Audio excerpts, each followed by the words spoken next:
আপনারা জানেন যে গত 10 তারিখ দিবাগত রাত আমাদের দুজন গার্মেন্টস কর্মী যাদের বাড়ি রংপুর জেলার মিঠাপুকুর থানায়, তারা রাত্রিবেলা ওই রংপুর থেকে রওনা দিয়ে তাদের কর্মস্থল আশুলিয়ার উদ্দেশ্যে আসে এবং রাত প্রায় 3টা 15 মিনিটে তারা আমাদের বাইপাল এলাকায় নেমে তারা তাদের যে বাড়ি যেখানে তারা থাকে এখানে আশুলিয়া ওইখানের উদ্দেশ্যে রওনা দেয়।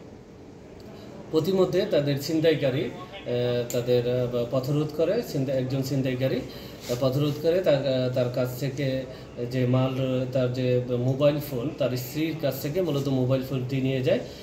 তার হাজব্যান্ড এতে বাধা দিলে তাকে ছুরিকাঘাত করে। পরবর্তীতে তার হাজব্যান্ডকে পলাশবাড়ি হাসপাতালে নিয়ে গেলে ওইখানে 4টা 15 মিনিটের দিকে তার হাজব্যান্ড খোকন মিয়া 28 বছর বয়স উনি মৃত্যুবরণ করে।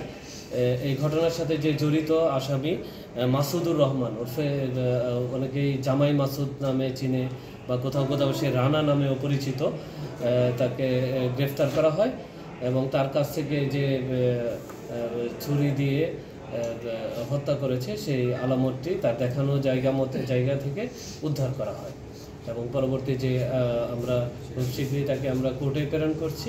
পরবর্তী আইনগত যে কোর্টের ব্যবস্থা ওই ব্যবস্থা গ্রহণ করা হবে। এখন পর্যন্ত আমরা জানতে পেরেছি সে একাই ছিল এবং তার মোডাস অপারেন্ডি যেটা মানে কাজ করার ধরন যেটা, এটা সে সাধারণত একাই এই কাজগুলো করে থাকে এবং তার বিরুদ্ধে ইতিপূর্বে একই ধরনের একই নেচারের একটা মামলা ছিল।